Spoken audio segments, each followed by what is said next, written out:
Good day, class! I am teacher Jericuslin Arbotante, and for today, we're going to have some fun by discussing and learning new things about air pollution. Are you ready? Okay! At first, pick some papers under your tables and chairs and arrange your chairs properly. And now, let us all stand and sing Air Pollution. Do you know that song? Okay, I have a video here, and all you need to do is to follow it. Redmond! Air pollution song.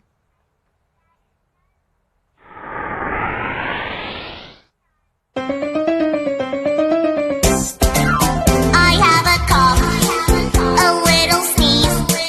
This dirty air is hurting me.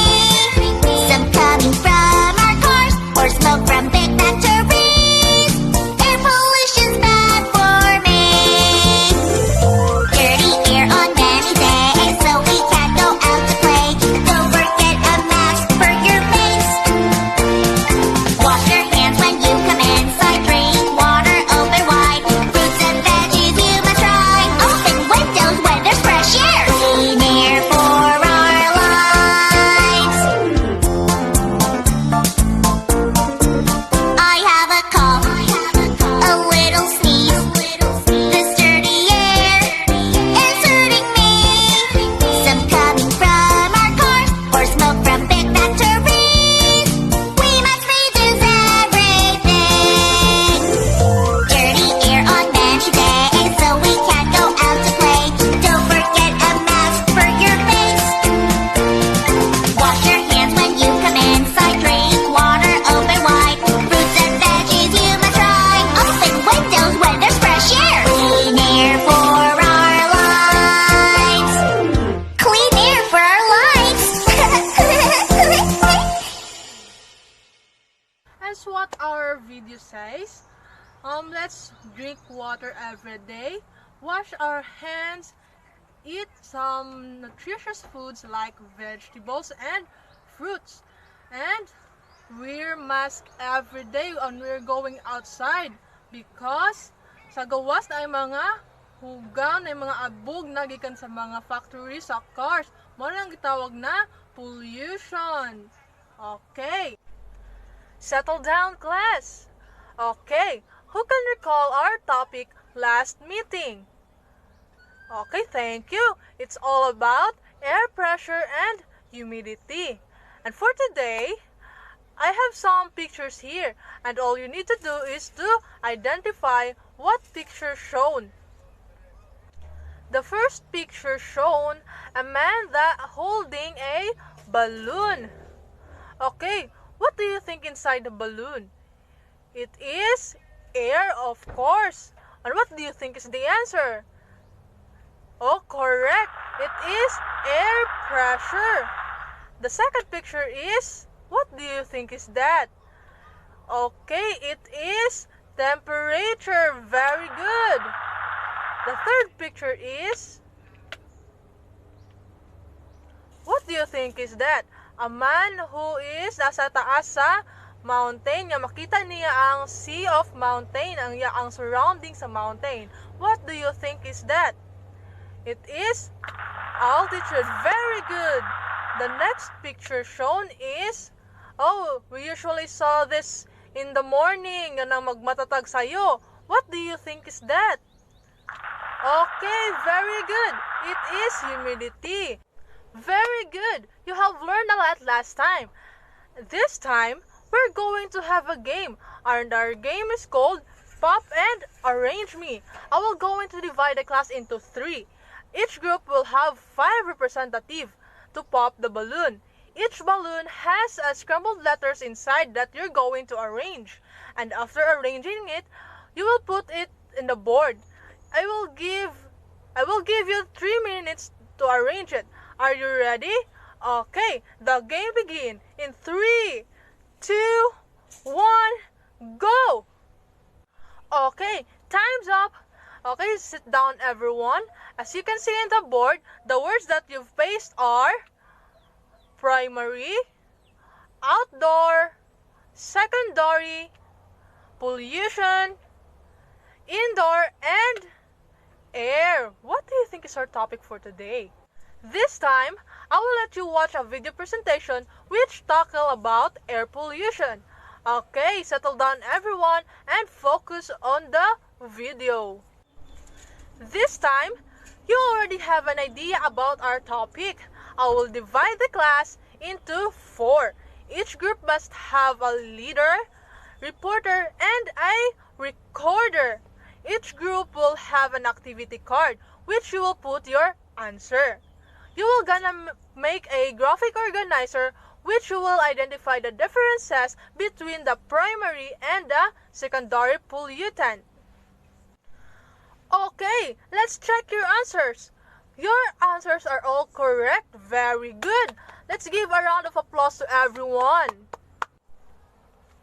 Okay, just stay in your group. I will give you some worksheets that you need to answer. All you have to do is put your answers inside the arrow. You need to identify the images if it is outdoor pollution or indoor pollution. And after that, there are some guide questions that you need to answer. After answering the worksheet, you need to report it in the front of the class. I will give you a time to answer your activity. Let's give a round of applause to everyone. Thank you for participating in our activity. Hey kids, good day. So what do you think is our topic for today? Anyone? Very good, class. Yes, you got that right. So our topic for today is all about air pollution.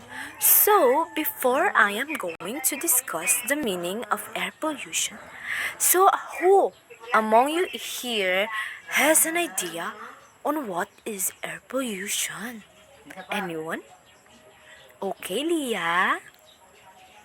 Yes, good. So now let's proceed to the definition of air pollution. So, air pollution is the release of chemicals, particulate matter, or biological materials into the atmosphere that cause harm or irritation to humans or living organisms or damage to the natural or built environment. So when we say air pollution, class, it is the release of chemicals. Pagpagawas sa chemicals sa mga particulate matter or biological materials sa atong atmosphere nga makaon sa man, maka-harm or maka-irritate sa mga tao. So ang kaning pollution mga pollution na iyang ginapagawas or mga chemicals nga iyang gina-released is mga cause og irritation. It's because siguro sa bacteria nga dala pud ani o sa mga hugaw.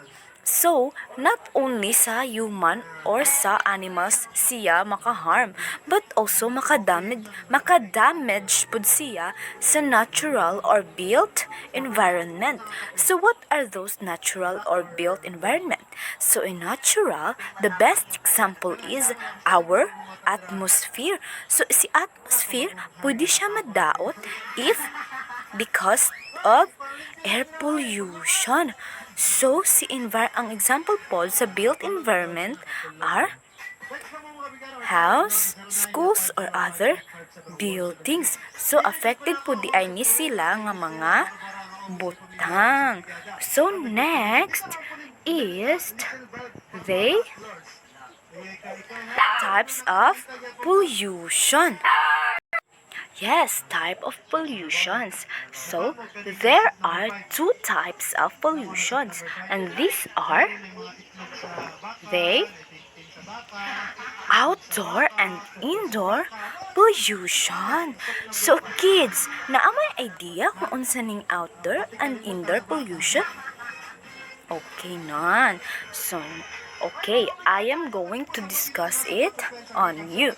So first, let's start in the outdoor pollution. So kids, are you still with me? Okay, very good. So, outdoor pollution. What are those? In outdoor, these include smog, acid rain, the greenhouse effect, and hole in the ozone layer. So now, let us first discuss the smog. So, when we say smog, type of large-scale outdoor pollution, it is caused between chemical reaction between pollutants derived from different sources. So when we say smog, it is a combination of smoke and fog. But that smoke is harmful. You know why? Because kana nga mga smoke, ang gina-mention sa smog, is came from the factories, the burn cellophanes, burn rubbers, smoke from the cars, and anything else, which is called air pollution. So, smog. So, nga naman, what's the cause of smog? So, what mao to akong gimension na gaina. The combination of smoke and fog. So, di ba familiar man mo sa fog, kids? Okay, very good. So, when the smoke and fog combine together, it causes intense pollution. So, which is very harmful. Good. Okay, am I clear, class? Okay, very good. Let us now proceed to acid rain. So, acid rain. So, it's a cause when a pollutant combines with droplets of water in the air. The effects of acid rain are most clearly seen in aquatic environments, such as streams, lakes, and marshes where it can be harmful to fish and other wildlife. So, when we say acid rain, it's also a combination of the smoke from the air and the droplets of water in the air. So, ibalik yap mo itong example nito gaina sa katong sa smog. So, the smoke came from the factory, or the smoke came from the cars, or the burned cellophanes, or pwede po sa mga anything else nga makadaot po sa atong environment. So, mag-combine na sila duha nga mag-cause po siya intense pollution.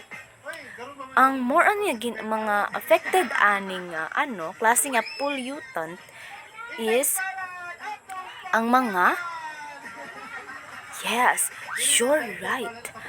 Hayop nga nagapuyo sa mga tubigon nga lugar, just like sa mga lawa. Yes, so ang mas prone ani nga pollutant is ang mga fish and other wildlife, which is gapuyo sa tubigon nga mga lugar. So sila jud ang prone ani class. It's because it was stated here that it is an acid rain, the combination of the droplets of water in the air and the smoke came from the factories, cars, or burn cellophanes and anything else. So, mao na siya ang gakos nga there is acid rain. So, next. What is the next? Oh, the greenhouse effect.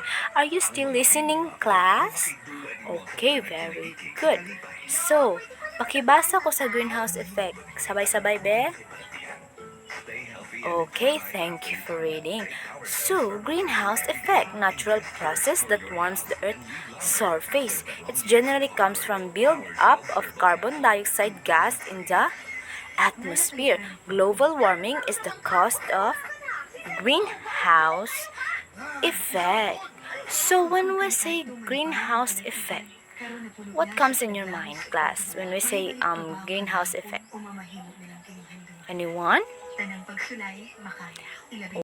So, what do you think is the cause of greenhouse effect? So, it is defined that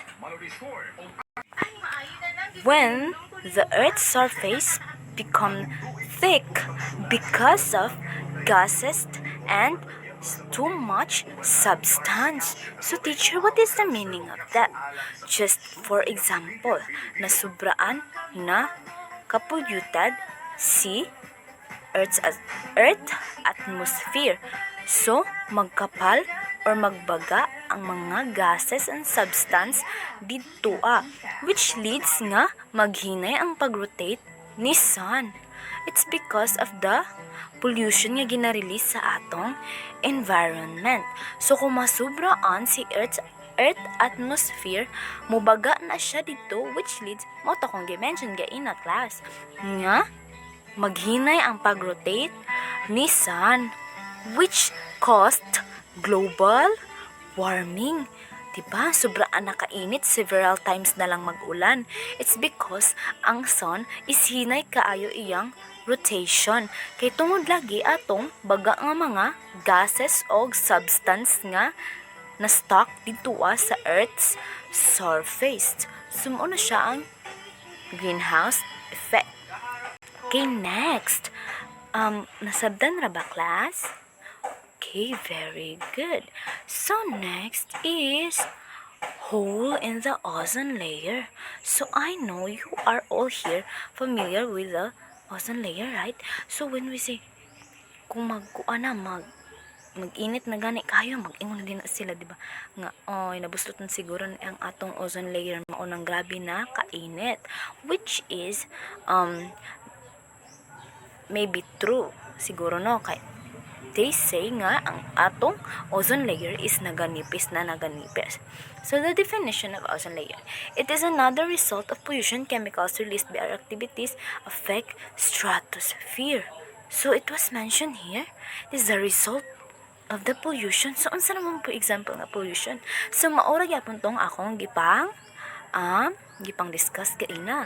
The smoke came from the factories, smoke came from the burn cellophanes, burn rubber, from the factories, and anything else.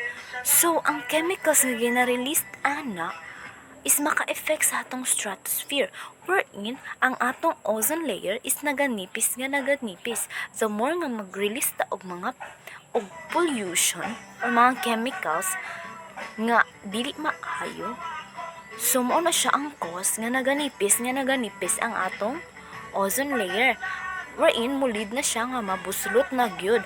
Mao nang grabe na kaayo kainit sa atong kalibutan. Wala na may mag-cover sa sun. It's because ang ozone layer is naganipis na siya ang naganipis, diba?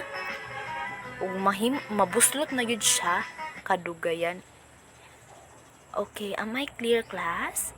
Okay, so next, let's proceed to the indoor pollution. If there is an outdoor, there is also an indoor pollution. So in indoor pollution, teacher, what are the examples? So here we go.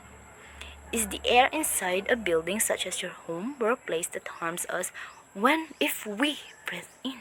So kung nasa gawas karon, inside sa sulod. For example, in our house. So, wherein, kung ato doon na siyang ma-inhale nga, nga pollution, is makaharm po siya sa atua or dili siya good sa atong health. So, sa may example sa indoor pollution. Cooking. Are you familiar with this? Cooking and smoking? So, in cooking, di ba makabantay mo? Magluto mo niya, pag abli nyo sa kaldero ni ay aso. Pag inyo na siyang ma-inhale, di ba, makaubo-ubo mo. Wherein, very harmful, di ba? O mas labaw na gyud ug kanang inyong ginagamit sa pagluto is kanang kahoy lang, di ba? Double harm sa inyo ha. Kay aso pagikan sa sulod sa kaldero plus aso pa sa ilalan sa kaldero nga gasiga nga kalayo. And the second one is the smoke or smoking. Di ba na sila mas delikado pa sa nagasimhot o sigarilyo kesa sa nagapa ni garilyo.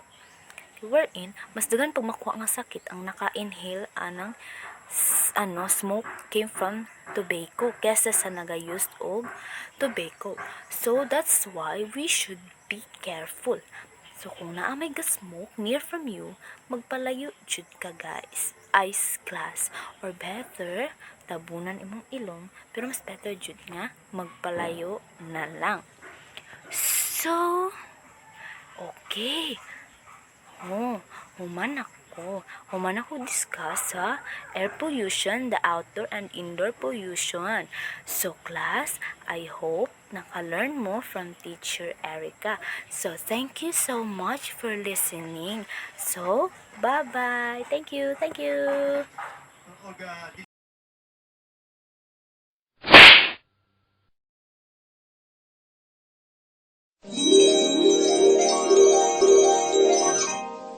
Good day, class. I'm your teacher for today, Teacher Michelle Gomez, or just call me Teacher Mitch para maikli lang siya. So before we're going to continue our last discussion, please arrange your chairs and pick a piece of paper. So take your seat. And now, we're going to continue our discussion about the two types of air pollutants. But before that, who can recall our last topic last meeting? Anyone? Okay, thank you, Miss Karen. So our last topic is all about the air pollution. So now, we're going to talk about the two types of air pollutant. First, the primary pollutant, and second is secondary pollutant. So, you can volunteer to read the first pollutant. Okay, thank you, Mr. Francisco. So when we say primary pollutant are emitted directly from identifiable sources produced by both natural events and human activities. Examples are dust, storms, and emission of vehicles. And other examples are floods, volcanic eruption, and wildfires. Volcanic eruption is a natural event. It's because hindi natin alam kung kailan puputok ang isang volcano. So, it is belong to natural events. And for the human activities, floods, ang pagbabaha. Kasi, walang mga taong nagtutulog ng kahoy or itapon ng isura kahit saan, walang mangyayari ng pagbabaha sa ating kapaligiran. And that's the examples of primary pollutants. And now, let's proceed to the secondary pollutant. Who can read the secondary pollutant? Okay, thank you, Miss De La Cruz. Please sit down. So secondary pollutant is a certain chemical reactions, which means a process of one or more substances that the reactants are converted to one or more different substances. Example, sulfuric acid. Other example is ozone, which is formed when hydrocarbons and nitrogen oxides combines in the presence of the sunlight. And now, we're going to talk about the causes of air pollution. From this class, who have an idea about the causes of air pollution, or can share their idea about the air pollution. Okay, very good. So, to give you more ideas about the causes of air pollution, please read the PowerPoint presentation.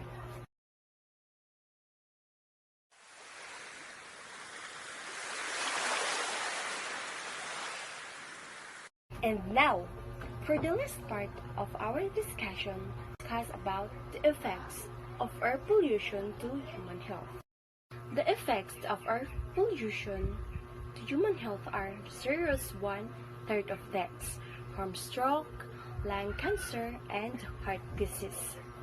So, of our discussion, discuss about the effects of air pollution to human health. The effects of air pollution to human health are serious 1/3 of deaths from stroke, lung cancer, and heart disease. So, and increases the risk of respiratory infections, both short and long term. Exposure to air pollutants have been associated in health impacts. So that's the effect of air pollution to human health. And that's the end of our discussion. And now, we will have a group activity. But before we proceed to our group activity, we can share their ideas o yung tutunan nyo sa klase na ito. Anyone who can volunteer to share their ideas about the whole topic of air pollution. Okay. Very well said. Please clap your hands. So, it seems that you already know our lesson. Clap our hands. And now, we will have a group activity. All you need to do is, you will have a gallery book with your group. So, I have here pictures. All you need to do is to paste it into Manila paper or in a cartolina. And after pasting, you need to summary of what you have learned about the whole topic about the air pollution, and you may include the causes and ways to reduce air pollution through a gallery book. Do you understand? Okay. Pagkatapos niyong gumawa ng gallery book, ito ay inyong i-represent sa klase. At pagkatapos ng pag-representa, you will have another group activity. So in your group, you will make a poster making. Each group are given a time of 15 minutes maximum to make a poster making and that represent the cause and effects of air pollution, as well as the solution on how to control or solve the problem. Tapos ng lahat ng group activity, you will have an individual activity. So, all you need to do is to follow the question and you need to click the link to say the question into a Google form.